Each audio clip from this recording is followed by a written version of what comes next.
Bienvenidas, bienvenidos a este segundo live. El tema de hoy es un tema que me toca muy de cerca. La adicción a los carbohidratos me acompañó toda la vida. Pero tan fuerte que incluso llegué a definirlo como al monstruito que se despertaba dentro de mí y tomaba control de todo, de mi cerebro, de mis pensamientos, de mis impulsos. La adicción a los carbohidratos tiene una estrechísima relación con la prediabetes, con la diabetes y con la obesidad, no solo como desencadenante, sino como factor boicot que impide volver atrás en la progresión y mejorarse. La mayoría de las personas que luchan con problemas de azúcar en sangre son adictos a los carbohidratos, son adictos al azúcar. Soy Virginia Vázquez y me especializo en ayudar a prediabéticos y diabéticos a optimizar la salud. Los antojos, el ansia, la obsesión por determinados alimentos, el no poder parar, el sentir que nada es suficiente, sentir la desesperación y el desasosiego de querer algo pero no saber qué, algo que calme a ese monstruito que quiere arrasar con todo.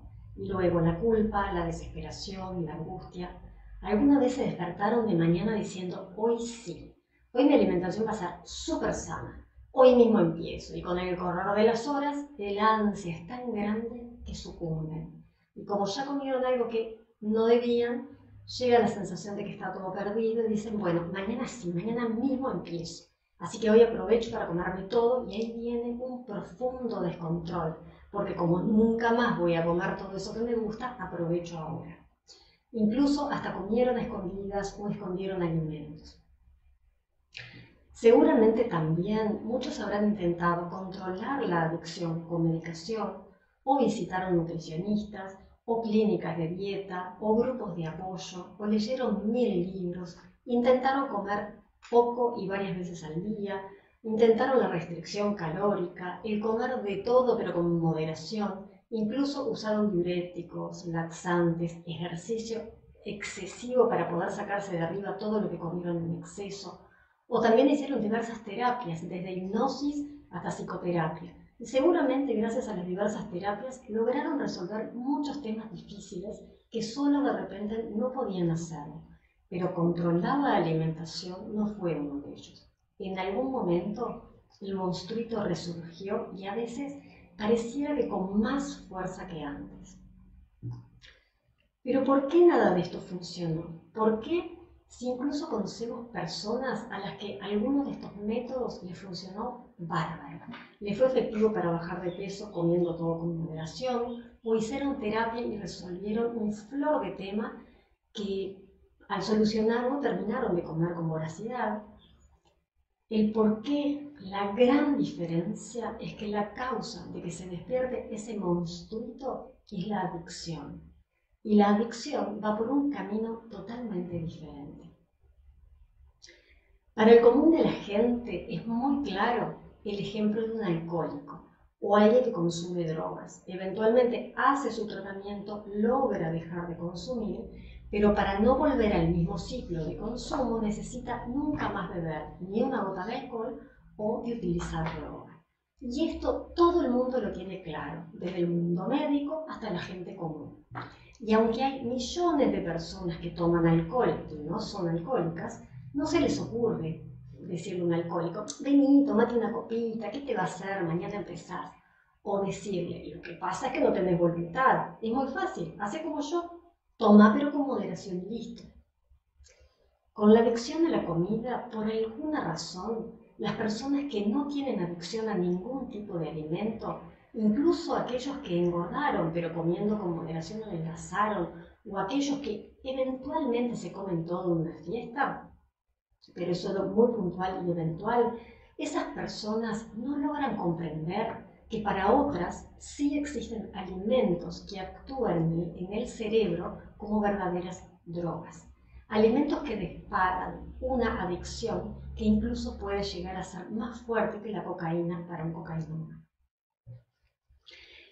La diferencia entre las personas que comen una sola porción de helado, la disfrutan, quedan satisfechos y no comen una segunda porción, no porque se contengan, sino porque simplemente no tienen ganas, A diferencia de los que, aunque nos comamos un kilo entero de helado, literalmente, no lo disfrutamos porque se nos va a terminar, sino que seguimos queriendo más y más, aunque ya ni le sintamos el sabor. Y para unos es un helado, para otros son papitas chips, pero esa es como la sutil diferencia. La adicción a los carbohidratos es un espectro. Sigue la misma serie de etapas que se da con las drogas. Una primera etapa de atracones con el consumo de una gran cantidad de una. Es una etapa en la que se va dando un incremento progresivo de la cantidad que se consume, lo que se llama escalamiento. Una segunda etapa donde ya aparecen signos y síntomas que se conforman como lo que se llama el síndrome de abstinencia y señalan una etapa de dependencia. Y por último, la tercera etapa, que es caracterizada por el deseo imperioso de consumir esa sustancia y está muy relacionada también con las recaídas. La adicción no se da ni con la lechuga ni con los repollitos de Bruselas, por más que sean carbohidratos. La adicción se da con aquellos alimentos que hackean el cerebro, que de alguna manera lo secuestran. Es lo mismo que sucede con el alcohol, que sucede con cualquier otra de las sustancias, las drogas o el juego de azar o alguno de esos problemas adictivos.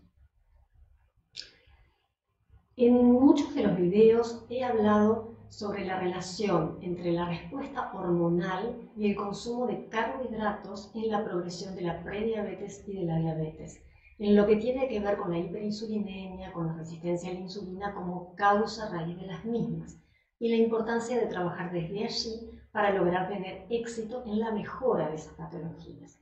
Les recomiendo para eso ver la serie Entendiendo la prediabetes y la diabetes. Voy a dejar el link donde explico todo esto.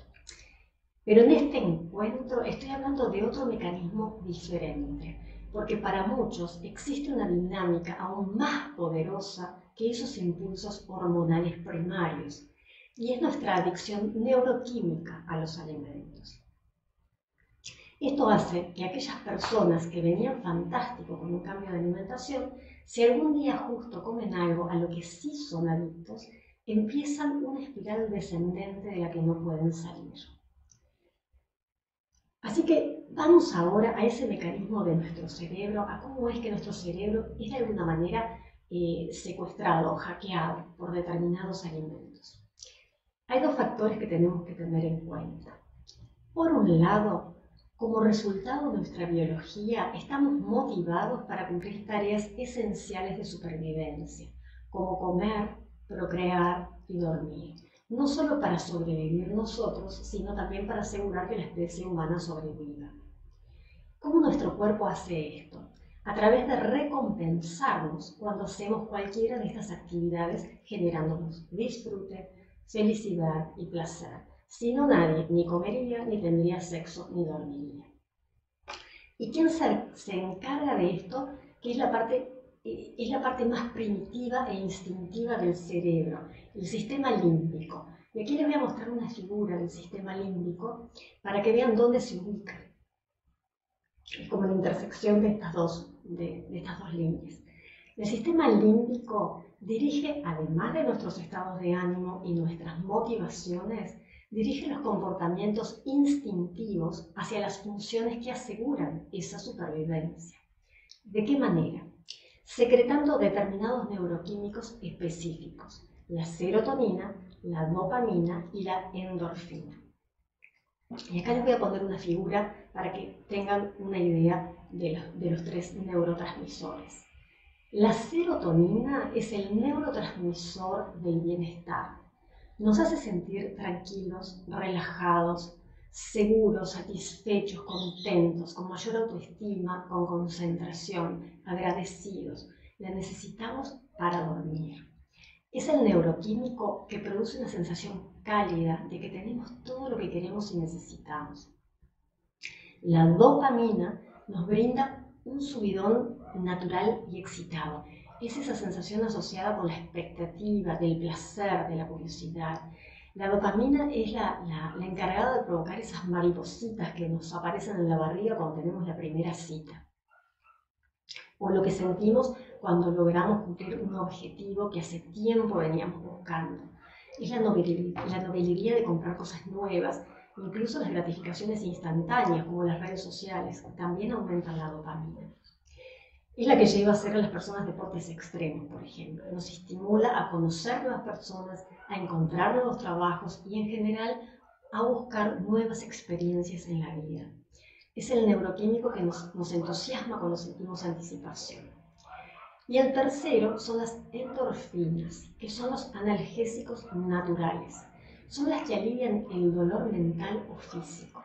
Los efectos analgésicos de las endorfinas son los que explican por qué una persona herida puede seguir corriendo cuando es perseguido para alejarse del peligro. O en un caso de un dolor, una crisis profunda, un evento calamitoso, esa sensación de tener dominio de la situación y salir adelante.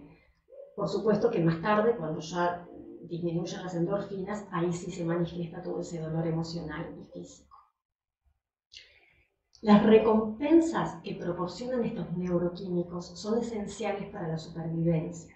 La recompensa debe ser lo suficientemente sólida como para motivarnos incluso en circunstancias dolorosas, aterradores, de fatiga, de frío, de peligro. Sin embargo, aunque la recompensa debe ser lo suficientemente fuerte como para motivar, el circuito de recompensa también debe sentir cuándo dejar de lado las recompensas para que no nos atraigan actividades placenteras que nos harían daño.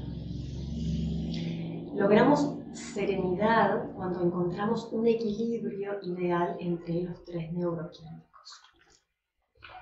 Un extremo de la falta de recompensa es, por ejemplo, la depresión, cuando no se encuentra satisfacción en hacer nada, en cuando no se logra ver el punto de hacer alguna cosa, de hacer nada, incluso hasta de levantarse de la cama. Y en el otro extremo está todo el potencial de la adicción, donde siempre estamos con ganas de mucho más de lo que la realidad nos puede ofrecer. Es como si el interruptor ese de encendido y apagado no tuviera la opción de apagado. Lo que sea que reciba nunca es suficiente. Ahora, ¿son todos los alimentos lo que generan adicción? Es más, ¿son todos los carbohidratos? Claramente no. La espinaca y el coliflor son carbohidratos, pero nadie se hace adicto a ellos. En este punto es importante saber que nuestra fisiología evolucionó para sobrevivir como cazadores-recolectores, donde los alimentos dulces eran pocos y distantes.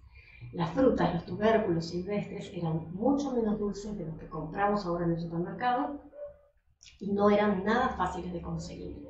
Y por supuesto no se encontraban con góndolas llenas de galletitas o heladeras llenas de helados. El tema es que en la época de las cavernas no se garantizaba que las personas pudieran comer todos los días. Entonces, en el momento que sí se encontraban con comida, lo que necesitaban era almacenar la mayor cantidad de energía para esos días posteriores que seguramente no iban a encontrar comida. El azúcar se almacena muy fácilmente como glucógeno y como grasa, entonces el cuerpo lo trata como un combustible muy buscado, porque la grasa del cuerpo es lo que nos ayuda a subsistir a largo plazo. Entonces, evolutivamente, tenemos tendencia a aquellos alimentos que fácilmente nos generen grasa. Y además, está la tendencia a que como se podía comer un día y de repente no se sabía si se iba a comer después, al encontrarse frente a la comida, el tema de comer en gran cantidad. Entonces, todo eso que permitió a nuestra especie subsistir y pudimos llegar hasta acá, es lo que en este momento nos está complicando bastante la vida, porque ahora no pasamos por periodos de hambruna, sino que tenemos acceso a alimentos todos los días y con características muy diferentes. Quiero aclarar aquí que cuando me refiero a azúcares, me refiero no solo propiamente dicho al azúcar, sino a todo lo que se transforma en azúcar en el cuerpo una vez que se digiere.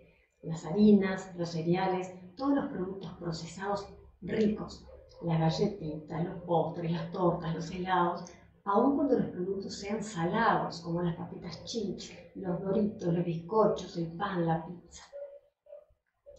La combinación más adictiva es la combinación de azúcar y grasa. Nadie se come un paquete de 1 kilo de azúcar a cucharadas. Tampoco nadie se come un paquete de 1 kilo de manteca a cucharadas. Pero sí se comen 1 kilo de helado o un paquetón de galletitas. Es la acumulación lo que hace al cuerpo, además, acumular más grasa. El azúcar secuestra nuestro cerebro para que sea altamente adictivo y la mayoría de las personas que luchan con problemas de azúcar en sangre son adictos al azúcar. Hay experiencias que muestran que ratas a las que convirtieron primero en adictas a la cocaína, luego les dan a elegir y prefieren el sabor dulce a la cocaína. No tenemos culpa de ser adictos al azúcar, porque el azúcar está en todas partes, junto con la información errónea de que los alimentos procesados con alto contenido de azúcar son buenos para nosotros.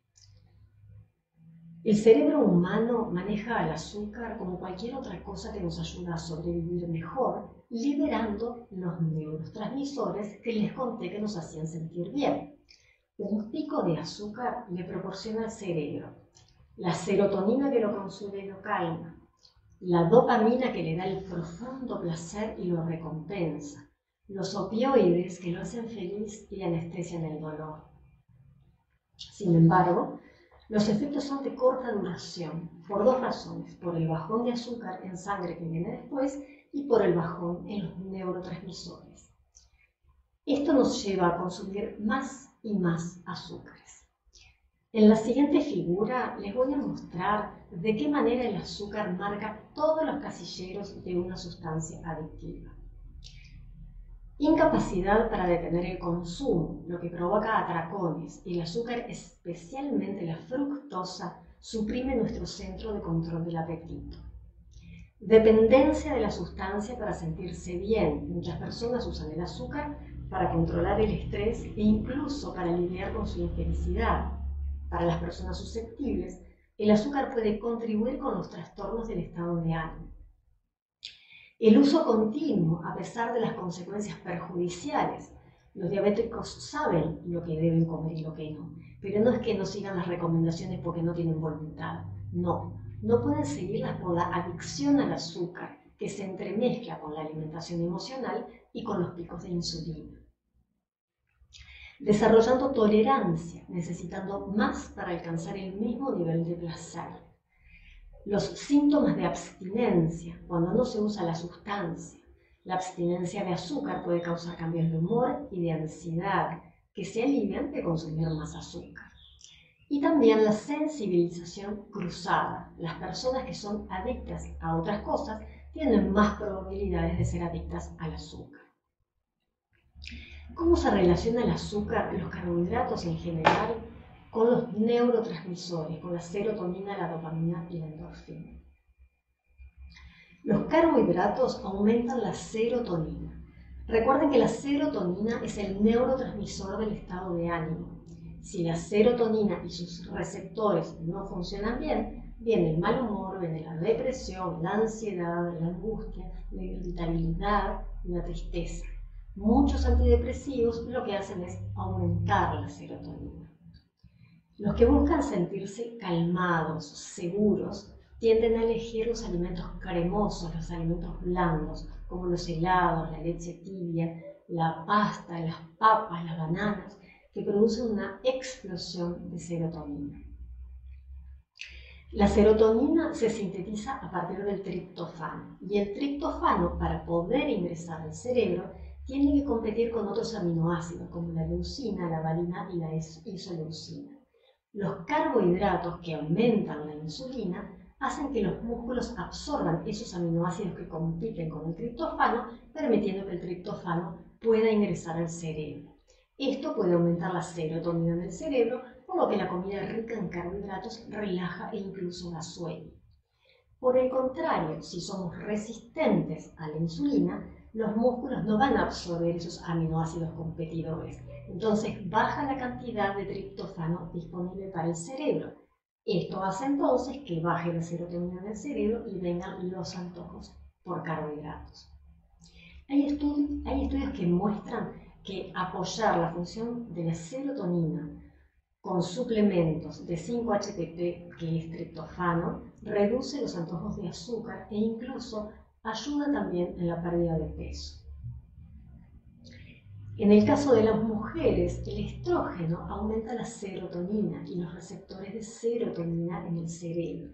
Por eso, muchas mujeres anhelan el azúcar cuando los niveles de estrógeno son más bajos, como al final del ciclo y durante la menopausia.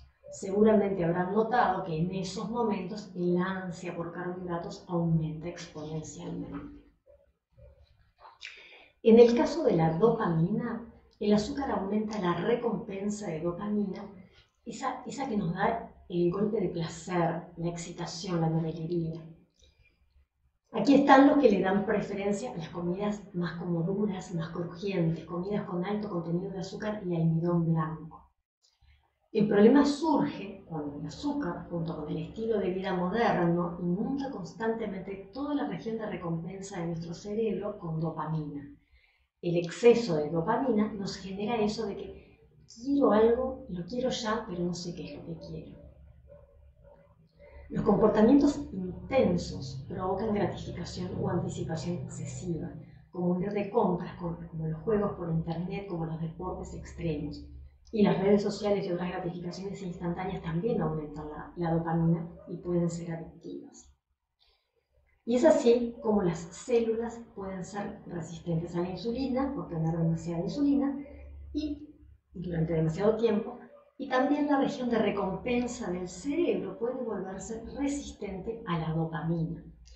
Se demostró en estudios que las neuronas en toda esa zona de recompensa del cerebro del adicto, incluso los adictos al azúcar y las personas obesas, tienen una menor cantidad de receptores de dopamina en las superficies, por lo que necesitan más estimulantes de dopamina para poder sentir la recompensa. Incluso se hizo un estudio de imágenes donde utilizaron el PET, que es un escaneo de emisión de positrones, para comparar la actividad de la dopamina en 10 personas obesas y 10 personas de peso normal. Y descubrieron que las personas con sobrepeso tenían menos receptores de dopamina que las personas de peso normal. ¿Esto qué significa? Significa que estas personas necesitan comer de manera diferente, necesitan más alimentos con mayor contenido de esa mezcla de azúcar y grasa para poder obtener la misma satisfacción que una persona delgada. Las constantes montañas rusas de dopamina y la resistencia a la dopamina pueden empeorar las adicciones al azúcar. Una de las claves para vencer con éxito la adicción al azúcar es revertir la resistencia a la dopamina. Es cierto que debemos dejar el azúcar, pero también es importante abordar los otros factores del estilo de vida que están inundando al cerebro de dopamina. Y por último, el otro neurotransmisor que aumenta con los carbohidratos son las endorfinas. Las personas que buscan el efecto anestésico, que buscan aliviar el dolor, buscan el chocolate, buscan el azúcar, buscan los productos lácteos, especialmente el queso, que es elevado en caseína, que es la proteína principal de la leche, que tras digerirse produce casomorfina. Y eligen también el gluten, que tras la digestión produce la gluteomorfina. Tanto la casomorfina como la gluteomorfina son péptidos opioides que generan una gran adicción. La liberación natural de opiáceos en respuesta a la alimentación es un importante impulsor de los atracones y de la obesidad. Con el tiempo, esos receptores de opioides se vuelven menos sensibles a los opioides, por lo que se necesita más y más cantidad para obtener el mismo nivel. El aumento de los opioides también puede causar resistencia a la insulina, lo que convierte eso en un círculo vicioso. Las personas que toman medicamentos opiáceos desarrollan resistencia a la insulina y preferencias más fuertes por los alimentos con azúcar. Hay una cosa muy interesante y que es que la intensidad y la velocidad de entrada de una droga al cerebro proporciona una satisfacción inmediata, es una solución rápida, que es el núcleo de la adicción. Esto no sucede en elementos naturales, sino que es el resultado de algo que se creó artificialmente a través de un proceso de producción de la droga en sí. Vamos a ver, por ejemplo, en el alcohol. Cuando los animales salvajes mordisquean uvas fermentadas, se sienten tan flojos y somnolientos que dejan de comer mucho antes de emborracharse. El cerebro tiene la capacidad de moderar el consumo, porque el contenido de alcohol en los azúcares naturales no procesados es muy bajo. En esas uvas fermentadas hay un 5% de alcohol. Sin embargo, cuando todo esto se procesa y se hace vino o se hace whisky, ya la cantidad de alcohol pasa a ser el 13% en el vino y en el whisky y en otros licores un 40%. Y ahí el cerebro ya pierde totalmente la capacidad de moderar el consumo. Sucede lo mismo con la cocaína. La cantidad de hojas de coca que se puede masticar antes de que la persona o el animal se canse de masticar es determinada. Sin embargo, si se extrae de la hoja de coca la cocaína químicamente, produce una intensa euforia casi instantánea que sobrepasa totalmente la capacidad de moderación del cerebro. Y si vamos a los alimentos, bueno, el tallo fibroso que protege a la sacarosa de la caña de azúcar, que protege al azúcar, limita la cantidad que se puede ingerir, que los primates pueden ingerir. Pero si se cosecha y se extrae el azúcar de la caña de azúcar, tenemos ese producto que es una de las materias primas principales que contribuyen con la adicción a los alimentos. Es muy fácil colocar cucharaditas de azúcar en el café, pero al hacerlo se crea un proceso antinatural extraño que bypassea la posibilidad del cerebro de moderar el consumo. Es decir, se experimenta un efecto artificial ante el producto refinado que es mucho más poderoso de lo que la versión natural nos podría llegar a permitir. Cuando se expone al cerebro a oleadas anormalmente altas de los neuroquímicos felices, la serotonina, la dopamina y las endorfinas, el cerebro intenta ajustarse, intenta adaptarse y protegerse y va reduciendo la respuesta. Por eso la primera vez que alguien inhala cocaína, un poquitito les da un subidón impresionante, pero con el tiempo el adicto necesita más y más para poder obtener, para poder sentir lo mismo. Esto sucede también con algunos medicamentos para el dolor. El paciente empieza con una dosis baja, pero con el tiempo el cuerpo se va haciendo resistente, se hace tolerante a ese medicamento, deja de ser sensible a las dosis, no produce el mismo alivio y ahí es donde empiezan a aumentar las dosis y la frecuencia. El tema es que cuando no es posible replicar ese primer efecto, tampoco se detiene el consumo de la sustancia. Los adictos descubren rápidamente que cuando dejan de tomar su droga preferida, sienten angustia, depresión, ansiedad, insomnio y una gran cantidad de otros síntomas de abstinencia. En ese punto, la respuesta al estrés entra a la acción, lo que empeora abismalmente la situación. Entonces, el consumidor pasa de usar la sustancia por un efecto de euforia y de placer a usarla simplemente para evitar la abstinencia dolorosa. El cerebro interpreta a la abstinencia como peligro y desencadena toda una respuesta primordial de supervivencia para combatir el riesgo que se avecina. Entonces la adrenalina y la ansiedad aumentan y actúan como poderosos motivadores para seguir usando la sustancia, a pesar de las graves consecuencias para la salud que genera. Es la ganancia a corto plazo, el alivio inmediato de la abstinencia aguda, mucho más importante que el dolor a largo plazo de la destrucción continua del consumo de la sustancia. Con una fuerte adicción y abstinencia se hace imposible controlar ese creciente deseo de euforia o su contraparte, el miedo a sentirse mal. Entonces ahí ya se destrola todo. Y es por eso que los adictos, sea al alcohol, sea a las drogas o al azúcar, dejan de tener poder sobre su adicción. Y si bien pueden estar desesperados para limpiarse y para sanarse, cuando se secuestran sus circuitos de recompensa y de estrés, generalmente se sienten completamente impotentes, incapaces de controlar sus impulsos. La adicción es una progresión gradual, pero insidiosa. Pasa de un terrón de azúcar en el café a 4, de una cucharada de dulce de leche al tarro entero, de la galletita a los 4 paquetes. Aquí hay algo muy interesante. No es hasta que la comida se come rápidamente y en enormes cantidades que la oleada de neuroquímicos de la felicidad imita a esa euforia provocada por la bebida o por una línea de cocaína. Quiero ser clara en esto. Lograr esto implica no solo comer en exceso, sino consumir una fuente de papas fritas o una bolsa de galletas, sino devorarla, bajar toda la bolsa o toda la caja y luego salir a comprar 3 más en la noche. En estas condiciones, la comida es tan virulentamente adictiva como el alcohol y como las drogas. Es interesante un estudio que se hizo con ratas y los endulzantes artificiales, donde se descubrió que las ratas preferían la sacarina al azúcar. Y muchos adictos a la comida también están de acuerdo en esto.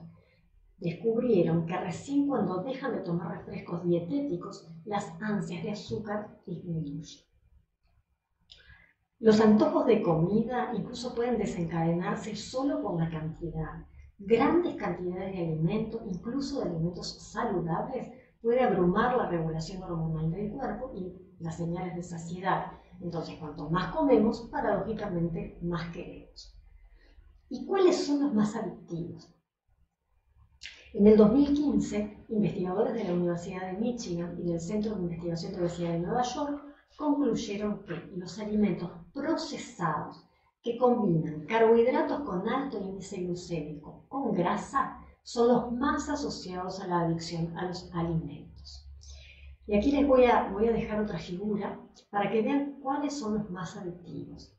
La pizza, el chocolate, los chips como las papas chips, los chisitos, las galletitas, los helados, las papas fritas, la hamburguesa con queso, los refrescos, las tortas y el queso.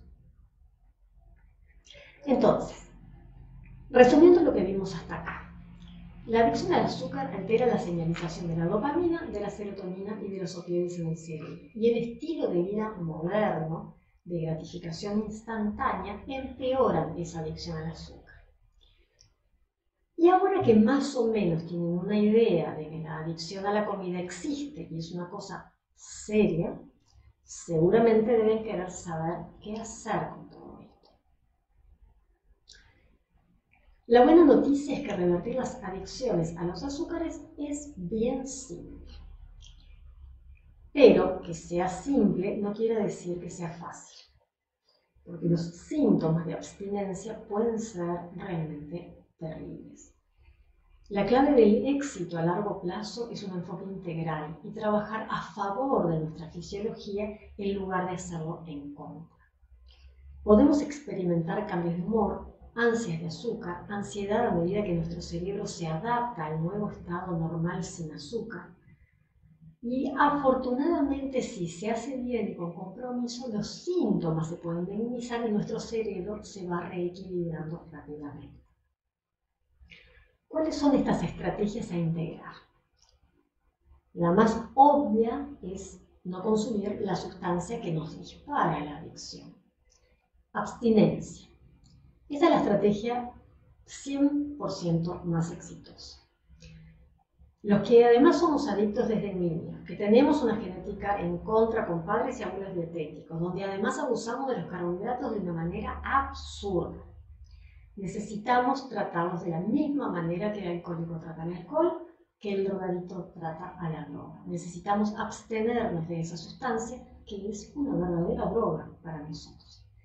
Cada vez que empezamos a consumirla, aunque sea una pequeña cucharadita del postre de un amigo, puede acabar en el desastre. Al otro día puede ser un poquito de otra cosa y después otro poquito de otra cosa hasta que entramos en una espiral compulsiva. Cuando estamos en periodos de equilibrio y de paz sin consumir ninguna de esas sustancias a las que somos adictos, podemos ver el paquete de galletitas, podemos ver la torta y no ansiarla. Si no comemos la primera galletita, no vamos a caer la segunda ni la tercera y seguir más y más. El truco es no empezar con esos alimentos desencadenantes. Y capaz que alguno se está preguntando, pero ¿nunca más comiste ni una galletita ni un pedazo de torta? Y mi respuesta es, ojalá. Porque cuando sí los consumo, en algún cumpleaños, en las fiestas navideñas o en fin de año, en algún evento, sé que por 4 o 5 días completos quiero devorarme al mundo y necesito realmente muchísima voluntad y todas las herramientas que fui aprendiendo a lo largo de los años para no caer en esa espiral y dejar que el monstruito se apodere de mí. Porque realmente es jugar con fuego. Y siempre consigo atravesar con facilidad esos 4 o 5 días y lograr nuevamente la paz. La respuesta de nuevo es ojalá, no siempre, a veces me cuesta mucho más. Seguramente esto no es lo que quieran escuchar y sospecho que en las clínicas de adelgazamiento no se elige normalmente esta estrategia simplemente porque se quedarían sin clientes. A nadie que es adicto a una sustancia le gusta que le digan que la solución es no consumirla nunca más. Entonces se elige la estrategia de reducción de porciones, de moderación. Y en realidad, si alguno de los que está aquí es realmente adicto, ya a esta altura tiene más que claro que la moderación es una fórmula para el desastre. Como segunda estrategia, el manejo del estrés es bien importante, porque cuanto más estresados estamos, más nuestro cuerpo querrá comer dulces para poder almacenar energía para tiempos de hambruna y para huir de los tigres. Por lo tanto, si somos adictos al azúcar y tendemos a usar el azúcar para calmarnos ante el estrés, es fundamental abordar los factores estresantes de nuestra vida de manera productiva. Cuando estamos estresados, el cerebro libera más dopamina, pero experimentamos menos placer gratificante. Nos hace más propensos a usar sustancias, incluido el azúcar, para poder hacer frente y volvernos adictos a ellas. El estrés también cambia la señalización de la serotonina y de los opioides en el cerebro. Y ahí salimos a buscar alimentos dulces y alimentos ricos en carbohidratos para mejorar el estado de ánimo. Y por último, el estrés reduce el autocontrol, lo que nos hace más propensos a comer por impulso y por aburrimiento en lugar de seguir un plan de alimentación saludable. La tercera estrategia es optimizar el sueño y el ritmo circadiano. La falta de sueño y el ritmo circadiano no solo causarán resistencia a la insulina, sino que también aumentarán los antojos y el hambre de alimentos. La falta de sueño también empeora el estado de ánimo y reduce el autocontrol, lo que nos hace más propensos a desear dulces y desear carbohidratos. Lo que es más importante es que el sueño es súper importante para algo que se llama neuroplasticidad, es decir, la capacidad del cerebro de adaptarse a nuevas situaciones, que es muy importante para el cerebro, para que el cerebro se sane de los desequilibrios causados por el azúcar. El sueño óptimo y el ritmo circadiano le permiten al cerebro restaurar los niveles saludables de neurotransmisores y sus receptores. La cuarta estrategia es obtener sol suficiente diariamente. La exposición al sol aumenta el estado de ánimo porque promueve funciones neurotransmisoras saludables. Aumenta la densidad de los receptores de dopamina en la región de recompensa del cerebro. Además, muchas personas que se deprimen en las estaciones frías debido a la falta de sol, a menudo tienen un mayor apetito y antojos de más carbohidratos. Esto sugiere que la falta de sol y la luz brillante puede reducir la función de la serotonina. Lamentablemente, muchos de nosotros pasamos la mayor parte del tiempo en interiores y expuestos a luces artificiales tenues. Es bien importante tomar un poco de sol o de luz brillante del espectro completo todos los días cuando nos despertamos para poder resetear el ritmo circadiano y las funciones de nuestros neurotransmisores, especialmente si nuestro objetivo es eliminar el azúcar. La quinta estrategia aborda los nutrientes que apoyan el cerebro. Hay nutrientes que combaten los antojos, que incluyen vitaminas, minerales y grasas buenas, que son fundamentales para la función óptima del cerebro y para la neuroplasticidad, especialmente cuando se trata de combatir la adicción al azúcar. Además, la adicción al azúcar y la resistencia a la insulina agotan muchos nutrientes. Muchas personas que comen dietas típicas estándar son tan deficientes en nutrientes que sienten alguna mejora de inmediato cuando agregan estos suplementos y aumentan los vegetales en la dieta. Algunos de los más importantes incluyen al magnesio, a las grasas omega 3 y a las vitaminas del grupo B. El magnesio es uno de los minerales más importantes que nuestros cuerpos necesitan, tanto para la regulación del azúcar como para la función cerebral. Alrededor del 80% de la población ingiere menos magnesio que la ingesta diaria recomendada, que es el mínimo indispensable para la supervivencia. Nuestra cadena alimenticia está muy agotada en magnesio. Y además, el estrés, el mate, la cafeína, los lácteos, entre otros problemas, agotan el magnesio. El magnesio puede ayudar a normalizar la función de la dopamina y de la serotonina, especialmente en personas con deficiencia, tanto que muchas personas encuentran que ayuda con los antojos del azúcar. Las grasas omega 3, especialmente el DHA, son muy importantes para la salud del cerebro. Muchas personas ahora consumen demasiadas grasas omega 6 y muy poco omega 3. Y la falta de omega 3 en el cerebro puede afectar la función de la dopamina. El omega 3 junto con la vitamina D también son importantes para la función saludable de la serotonina. Después, las vitaminas B, en especial el folato, son importantes para las funciones de dopamina y de serotonina. Una gran fuente de folato biodisponible son las verduras verdes, crudas, y la mayoría de las personas no consumen la suficiente cantidad. Por último, la última estrategia es el movimiento y el ejercicio. El ejercicio tiene efectos de equilibrio cerebral y de apoyo a la neuroplasticidad que se lo ha promocionado como un tratamiento efectivo para las adicciones. Puede ayudar a normalizar la función de la dopamina y de la serotonina y aumentar las endorfinas naturales, lo que nos ayuda a sentirnos felices y relajados.